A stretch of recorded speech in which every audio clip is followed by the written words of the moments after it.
ठाकुर कौल सिंह जी, आप जानते हैं कि आप ये तो सच्चाई से राजनीति करते तो 2 बार आपने चुनाव अपने चेलों से हार चुके हैं और एक चुनाव पहले हारे हैं आप। लगभग 3 चुनाव हारना। और एक मैं आपसे कहता हूं कि अब इन चुनाव के हारने के बाद कुछ सच्चाई बोलना शुरू करें। आप सच्चाई के ऊपर आप बोलेंगे तो शायद लोग विश्वास करना सीखें।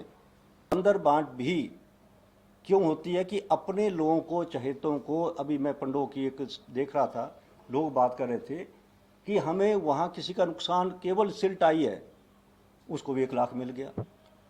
और मैं ये पूछना चाहता हूँ ठाकुर साहब, ये बताएं कि कांग्रेस को किसने अधिकृत किया कि कांग्रेस के नेताओं ने कैश बांटा?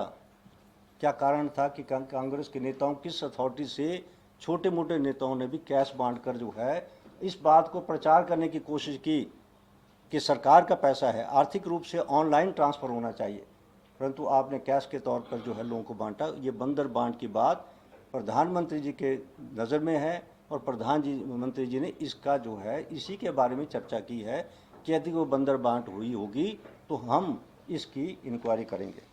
हार को कभी हार का सामना विधानसभा में देखना नहीं पड़ा।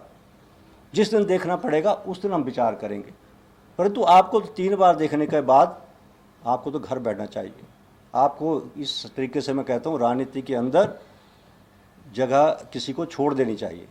और यही कारण था कि कांग्रेस की जब सरकार के चुनाव पे था, यदि आप पत्रकार सम्मेलन में ये नहीं कहते कि पंडित सुखराम का समय खत्म हो चुका है तो शायद मैं कांग्रेस से चुनाव लड़ता। इसी कारण से मैंने भाजपा से चुनाव लड़ा और आपको घर बैठाने के लिए मेरा प्रयास था कि आपको एक बार घर बैठाया जाए। माता जी सांसद रही, आपने जबान क्यों नहीं खोली? आप ये क्यों नहीं कहा कि शिवधाम का काम जो है उसी रफ्तार से होना चाहिए? वो क्यों 1.5 सालों से बंद पड़ा है? कि हमें प्रदेश के अंदर जो है हमें क्या मिल रहा है? प्रदेश को केंद्र सरकार एक तरफ आंखें दिखाते हैं कि हमें कुछ नहीं मिल रहा। प्रदेश सरकार हाई कोर्ट जाए, सुप्रीम कोर्ट जाए, इस बात को करें कि हमें ये आर्थिक रूप से हमें सहायता मिलनी चाहिए। मैं ठाकुर कौल सिंह जी को पूछना चाहता हूँ, यदि ये बात है, आप क्यों नहीं कोर्ट का दरवाज़ा खटकाते? यदि आपको लगता है कि हमारे साथ अनदेखी हो रही है तो रास्ता है, उस रास्ते जाइए और प्रदेश का हक लाइए।